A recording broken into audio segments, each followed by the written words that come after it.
कल की पुराण और गरुड़ पुराण में ऐसी बातें लिखी गई हैं जो आपके रोंगटे खड़े कर सकती हैं। कलयुग के अंत की दृष्टि केवल कल्पना करने से ही मनुष्य का मन भय और आश्चर्य से भर सकता है। यह युग इतना भयावह होगा कि यह आपके दिल को झकझोर कर रख देगा। लेकिन यह कोई काल्पनिक कहानी नहीं, बल्कि हकीकत है। इन पवित्र ग्रंथों में लिखी गई बातें हमें आने वाले समय की भयंकर सच्चाई से अवगत कराती हैं। आज हम इन्हीं के बारे में विस्तार से जानेंगे और आपको बताएंगे। हमारा निवेदन है कि इस जानकारी को अंत तक पढ़ें और हमारे साथ बने रहें। कल युग के अंत की कहानी को जानने से पहले आइए कुछ उन पहलुओं को समझते हैं जो सृष्टि के इस चक्र को समझने में महत्वपूर्ण हैं। सबसे पहले हम उस कहानी को जानेंगे जो इन ग्रंथों में वर्णित है। इसके बाद हम आपको वे सभी मनोरंजक और भयावह दृश्य बताएंगे जो कलयुग के अंत में घटित होंगे।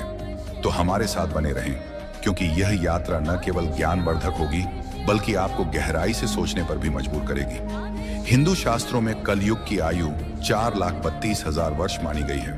यह विवरण भागवत पुराण, एक विष्णु पुराण, लिंग पुराण और बटगरुड़ पुराण में मिलता है। कलयुग की शुरुआत महाभारत युद्ध के बाद द्वापर युग के अंत में मानी जाती है। वर्तमान में लगभग 5,000 वर्ष बीत चुके हैं और अभी भी लगभग 4,27,000 वर्ष शेष हैं। इन ग्रंथों में कलयुग के लक्षण, मानव व्यवहार और इसके अंत के संकेतों का वर्णन किया गया है, जो हमें इस युग की चुनौतियों के प्रति सचेत करते हैं। महाभारत के युद्ध की समाप्ति के पश्चात जब धर्मराज युधिष्ठिर हस्तिनापुर के सिंहासन पर आसीन हुए, उनके मन में सृष्टि के भविष्य को लेकर अनेक प्रश्न और चिंताएं उत्पन्न हुई। द्वापर युग अब समाप्ति की ओर था और कलयुग के आगमन के संकेत स्पष्ट रूप से दिखाई देने लगे थे। युधिष्ठिर को यह भय सता रहा था कि आने वाले युग में मानव जीवन का स्वरूप क्या होगा, धर्म की स्थिति क्या रहेगी और सत्य का क्या हश्र होगा। इस चिंता का समाधान पाने के लिए उन्होंने अपने चारों भाइयों भीम, अर्जुन, नकुल और सहदेव के साथ भगवान श्री कृष्ण से परामर्श करने का निश्चय किया। युधिष्ठिर ने अपने भाइयों को बुलाया। अर्जुन, जो हमेशा युद्ध के लिए तत्पर रहते थे, ने चिंतित स्वर में पूछा, हे बड़े भ्राता, आप इतने व्याकुल क्यों हैं? क्या किसी शत्रु ने हस्तिनापुर पर आक्रमण करने का दुस्साहस किया है? यदि ऐसा है तो आप आज्ञा दीजिए, मैं अभी जाकर उसका नाश कर दूंगा। युधिष्ठिर ने गहरी सांस लेते हुए कहा, हे अर्जुन, मैं तुम्हारे पराक्रम से भली भांति परिचित हूं। इस पृथ्वी पर कोई भी शत्रु इतना साहसी नहीं कि हस्तिनापुर पर आक्रमण का विचार भी करे।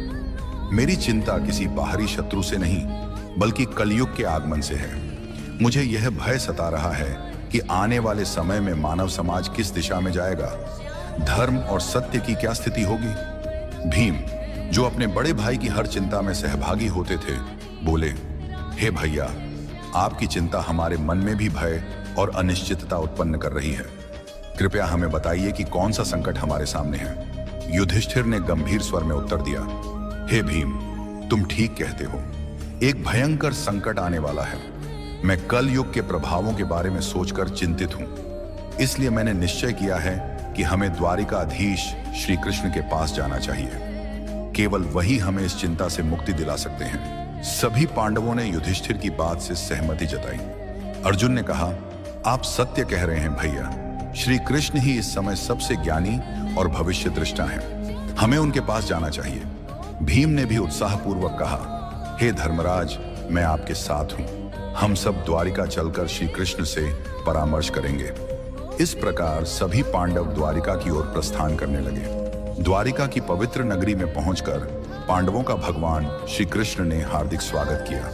युधिष्ठिर ने उनके चरणों में प्रणाम करते हुए कहा, हे केशव, आपको बारंबार नमस्कार। आप तो अंतर्जनानी हैं। द्वापर युग अब समाप्त होने वाला है और कल युग के संकेत दिखाई दे रहे हैं। मैं यह जानना चाहता हूं कि कल युग में मानव का स्वभाव और आचरण कैसा होगा, वह किन कर्मों में लिप्त होगा और मोक्ष प्राप्ति के लिए उसे क्या करना होगा। श्री कृष्ण ने मुस्कुराते हुए कहा, हे धर्मराज, आपकी जिज्ञासा उचित है। कलयुग के प्रभावों को समझना अत्यंत महत्वपूर्ण है, किंतु इसका उत्तर मैं आपको सीधे नहीं दे सकता। इसके लिए आपको और आपके भाइयों को कुछ विशेष अनुभव प्राप्त करने होंगे। युधिष्ठिर ने उत्सुकता से पूछा, हे माधव, आप जिस प्रकार की परीक्षा की बात कर रहे हैं, उसके लिए हमें क्या करना होगा? श्री कृष्ण ने कहा, हे महाराज, आपको और आपके चारों भाइयों को अलग अलग दिशाओं में स्थित घने और रहस्यमय वनों में जाना होगा। वहां आपको कुछ विचित्र और अद्भुत दृश्य दिखाई देंगे। उन अनुभवों को मेरे पास लौटकर साझा करें, तब मैं आपको कलयुग के प्रभावों के बारे में विस्तार से बताऊंगा। युधिष्ठिर ने कहा, जैसी आपकी आज्ञा केशव। आप जिस स्थान की ओर संकेत करेंगे हम वहां जाने को तैयार हैं। श्री कृष्ण ने कहा, आप और आपके भाई अलग अलग दिशाओं में जाइए। वहां भयंकर वन है। उनमें कोई असामान्य घटना दिखे तो उसे मेरे पास लौटकर बताइए। मैं आपको कलयुग का रहस्य समझाऊंगा। पांडवों के वन में अनुभव। श्री कृष्ण की आज्ञा का पालन करते हुए पांडव अपने रथों से उतरे और पैदल ही वन की ओर चल पड़े। वन का वातावरण शांत किंतु रहस्यमय था। पांडव अलग अलग दिशाओं में गए ताकि अधिक से अधिक अनुभव प्राप्त कर सकें। युधिष्ठिर का अनुभव। युधिष्ठिर को एक घने वन में एक विचित्र दृश्य दिखा। उन्होंने एक विशालकाय हाथी देखा जिसके 2 सूंड थे। ये हाथी अपनी दोनों सूंडों से वन के पेड़ों को उखाड़ रहा था, मानो उसकी शक्ति अतुलनीय हो। युधिष्ठिर आश्चर्यचकित हो गए और सोचने लगे कि यह दृश्य क्या संकेत देता है। अर्जुन का अनुभव। अर्जुन एक शांत और सुंदर वन में पहुंचे जहां पक्षियों की मधुर चहचहाहट गूंज रही थी। वहां उन्होंने एक विशाल पक्षी देखा जिसके पंखों पर वेदों की रचाएं लिखी थी, किंतु यह पक्षी मृत जीवों का मांस खा रहा था। अर्जुन ने सोचा, यह कैसा विरोधाभास है। एक ओर वेदों का ज्ञान, दूसरी ओर मांसाहार। भीम का अनुभव। भीम एक हरे भरे चारागाह में पहुंचे जहां गायों का झुंड चल रहा था। वहां उन्होंने देखा कि एक गाय ने बछड़े को जन्म दिया और उसे इतनी जोर से चाटने लगी कि बछड़ा लहूलुहान हो गया।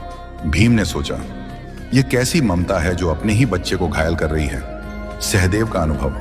सहदेव एक शांत जलाशय के पास पहुंचे जहां 7 कुएं थे। 6 कुओं में पानी भरा था, किंतु सबसे गहरा बीच वाला कुआं पूरी तरह सूखा था। सहदेव ने इस दृश्य को देखकर सोचा कि यह क्या संकेत देता है। नकुल का अनुभव।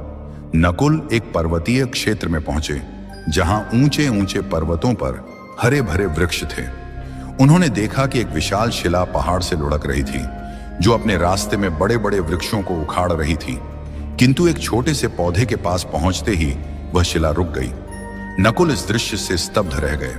श्री कृष्ण द्वारा अनुभवों का अर्थ शाम होते ही पांडव वन से लौटे और श्री कृष्ण के पास अपने अनुभव साझा करने पहुंचे। युधिष्ठिर का अनुभव। युधिष्ठिर ने कहा, हे प्रभु, मैंने 1-2 सूंडों वाला हाथी देखा। श्री कृष्ण ने मुस्कुराते हुए कहा, हे धर्मराज, यह दृश्य दर्शाता है कि कलयुग में शासक दोनों ओर से शोषण करेंगे। वे प्रजा से सेवा और भक्ति मांगेंगे, किंतु अपने स्वार्थ के लिए उनका दोहन करेंगे। दिखावे में वे धर्मी होंगे, किंतु अंदर से स्वार्थी। अर्जुन का अनुभव। अर्जुन ने बताया, प्रभु, मैंने एक पक्षी देखा जिसके पंखों पर वेदों की रचाएं थीं, किंतु वह मांस खा रहा था। श्री कृष्ण ने कहा, हे अर्जुन, कलयुग में विद्वान और पंडित कहलाने वाले लोग ज्ञान तो रखेंगे, किंतु उनका हृदय पवित्र नहीं होगा। वे धर्म और वेदों का उपयोग केवल धन कमाने के लिए करेंगे। भीम का अनुभव। भीम ने कहा, प्रभु, मैंने एक गाय को अपने बछड़े को इतना चाटते देखा कि वह घायल हो गया। श्री कृष्ण ने उत्तर दिया, हे भीम, कलयुग में माता पिता का अत्यधिक स्नेह बच्चों को आत्मनिर्भर बनने से रोकेगा। उनकी ममता बच्चों के लिए बाधा बन जाएगी। सहदेव का अनुभव। सहदेव ने बताया, प्रभु, मैंने 7 कुओं में से बीच का सबसे गहरा कुआं सूखा देखा। श्री कृष्ण ने कहा, हे सहदेव, कलयुग में लोग दिखावे में धनवान होंगे, किंतु अपने पड़ोसियों की भूख प्यास की परवाह नहीं करेंगे। स्वार्थ इस युग की पहचान होगा। नकुल का अनुभव। नकुल ने कहा, प्रभु, एक विशाल शिला बड़े बड़े वृक्षों को उखाड़ रही थी, किंतु एक छोटा पौधा उसे रोक देता है। श्री कृष्ण ने कहा, हे नकुल, कलयुग में धन और सत्ता मनुष्य के पतन को नहीं रोक पाएंगे, किंतु भगवान का नाम और सच्ची भक्ति जो एक छोटे पौधे के समान है उसे बचा सकती है। गरुड़ पुराण में एक प्रसंग में गरुड़ जी ने भगवान विष्णु से प्रश्न किया, हे प्रभु, 4 युगों सतयुग, त्रेता युग, द्वापर युग और कलयुग में कलयुग को सबसे भयावह क्यों माना जाता है? इसके अंत के क्या संकेत होंगे और यह युग कैसे समाप्त होगा? भगवान विष्णु ने उत्तर दिया, हे गरुड़, कलयुग में अधर्म, स्वार्थ और पाप का बोलबाला होगा। इसके अंत के समय कुछ विशेष संकेत प्रकट होंगे जो सृष्टि के विनाश की ओर इशारा करेंगे।